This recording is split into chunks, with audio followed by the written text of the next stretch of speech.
Let's talk about this last and final reason that women take their wedding ring off.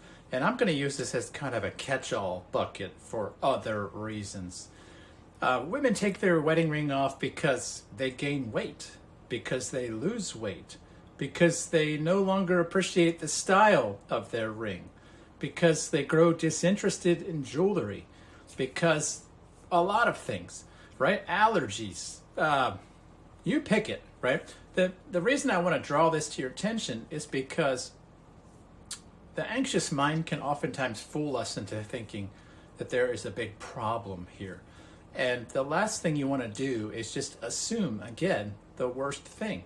And you want to leave room in your understanding that, this woman might have 100 reasons that she decides not to wear a ring. It could be different every day. It could be cumbersome for her and her work. She could have forgotten lots of stuff, right? That's generally not what men mean when they're having this kind of crisis, and they're generally not doing a Google search because it's, yesterday she wore her ring and today she's not. It's usually that men are coming here when there's a more of a pattern, and I get it. And I'm not saying that these are all the likely reasons, something like weight loss. I just want to open your mind to the possibility, though, that there are lots of reasons that a woman might decide to stop wearing her wedding ring, and they don't have to have something to do with you, right? One of the most effective things we can do as a man is to leave space to understand this idea that it's not about me. The reason ultimately your wife decides to stop wearing her ring is because of something happening inside of her. And that's the takeaway from this video, is it's not about me, it's about her.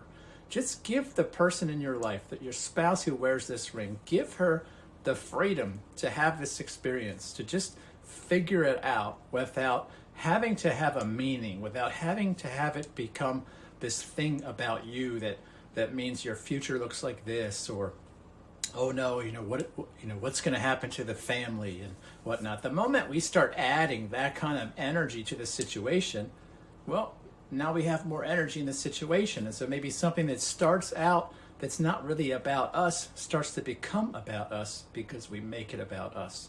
I want you to avoid this by just not, refusing to fill in the blanks. Refuse to ascribe meaning to things by, this kind of thing we do, I call reading the tea leaves, where we connect all the dots and we're like, oh, I know what's going on here.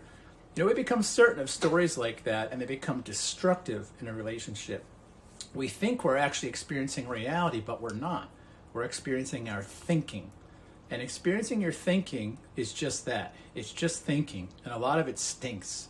So be careful not to get caught up in your own stinking thinking and create stories that just, breed hostility and frustration and anger and more contempt. Instead, give the power of the benefit of the doubt. Give her space. Give her plenty of room to figure out what's going on, and just love and accept her for the moment. You're not going to die because the woman in your life takes her wedding ring off. And the more secure and confident you are in yourself and in your future, the better. I'll see you in the next video. Take care.